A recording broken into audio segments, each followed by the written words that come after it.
ತ್ಯಾಗವನ್ನು ಮಾಡಿ ಸಸ್ಯಾಹಾರಿಯನ್ನಾಗಿ ಶಾಕಾಹಾರ ಜಗತ್ತಿಗೆ जय ಆಹಾರ ಜಗತ್ತಿಗೆ जय लोग अच्छे रहना है, इसलिए सब लोगों को गोश्त छोड़कर शाकाहारी तरकारी सब्जी फल वही हमारा आहार होना चाहिए।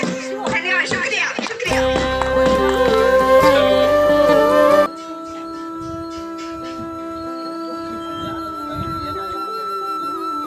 ನಾವು 45 ಜನ ಮಂಡಲ ದಾನ ಕಾರ್ಯಕ್ರಮವನ್ನು ಹಮ್ಮಿಕೊಂಡಿದ್ದೇವೆ. ನಾವು ನಮ್ಮ ಮಕ್ಕಳ ಹಿತರಕ್ಷಣೆಗಾಗಿ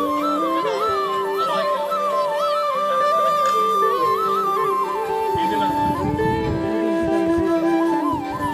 ಮಕ್ಕಳ ಎಜುಕೇಶನ್ ಸಲುವಾಗಿ ಬಹಳಷ್ಟು ನಮಗೆ ಒತ್ತಾಯಿದೆ ಗಾಂಧಿ ಏನಿದೆ ಗಾಂಧಿ ಆಯ್ಕೆ ಮಾಡಬೇಕು ಮನವರಿಕೆ ಆಗಿದೆ.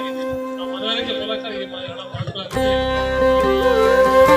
ಸಸ್ಯಾಹಾರ ಜಗತ್ತಿಗೆ ಈ ದಿನ ನಾವು ಸಸ್ಯಾಹಾರ ಜನಜಾಗೃತಿ ಕಾರ್ಯಕ್ರಮವನ್ನು ಹಮ್ಮಿಕೊಳ್ಳಲಾಗಿದೆ.